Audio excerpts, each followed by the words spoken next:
Yeah, good question. That is quite a tricky question.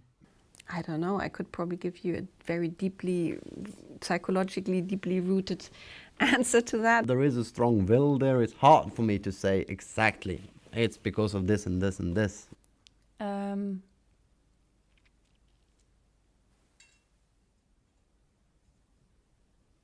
don't know how to answer for that. Yeah. Don't worry. But it's an interesting question. It makes me feel like, what is that? But I don't find the answer for that. What is my way of dealing motivation? For me, connecting with people, connecting with strangers gives my life some kind of purpose, in a way. It makes me feel like I have a role on Earth, if you like, if I can connect to people and share a moment with them. I guess it's also about saying, this is how I see the world in all its craziness, ugliness, beauty and strangeness. Do you see it the same way? Then we're sharing something. I think I get pleasure out of trying myself in different roles or being allowed in the context of art or on stage to do things that I wouldn't dare to do in my everyday life.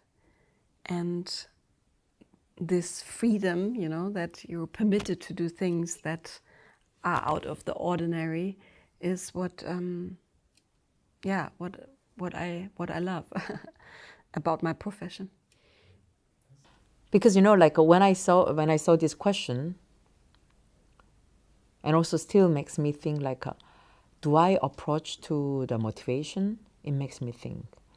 And I rather say like this motivation approach to me somehow.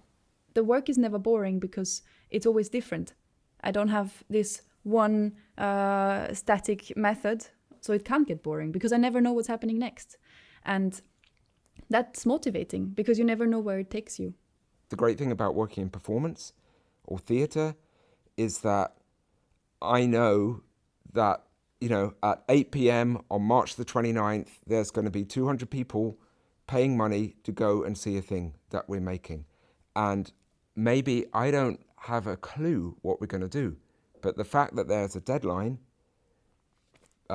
makes you be motivated. That's why, if there were no premieres, we might spend years just talking about the first 2 minutes of a scene.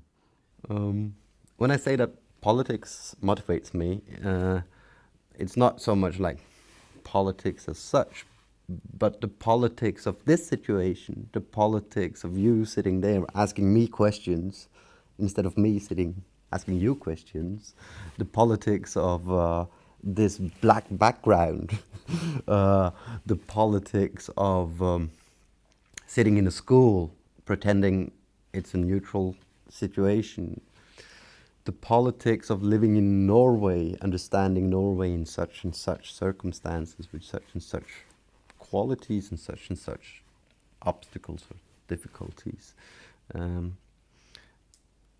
The fact that way of living, the life form that I call it, that's what kind of motivates me, that okay, as an artist you can go in and try to work in that life form of it. You can try to swift perspectives of people, you can go in and negotiate their understanding of the politics and things, and making people aware of that, how that is so much connected to identity. It's also maybe the type of thinking that somehow can bring forward new ideas for society like ours. It's wonderful to be allowed to be so playful as an adult. It should probably be more of an everyday thing for everyone, but it isn't. And I think it's great to have that license. Because I think I'm just born like that. Sorry, I just touched you like this. I'm just born like that. I'm just born to dance and I'm just born to perform. For instance, I really don't like to give teaching. I don't want to do something else, that teach yoga or like teach like some other techniques and so on. But I like to more talk with people, and I like to perform. And this motivation, where it comes from? I think I just born like that. It's hard to say that. Perfect. So like, I love that. okay, that's good.